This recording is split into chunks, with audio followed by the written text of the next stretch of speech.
You ask Tiger to solve. This deals with linear equations with one unknown. The final result is x equals 4. Let's solve it step by step. Simplify the expression. Group like terms. Simplify the arithmetic.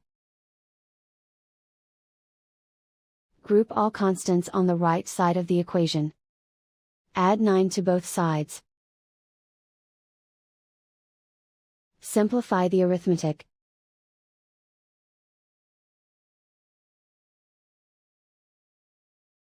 Isolate the x. Divide both sides by 8. Simplify the fraction.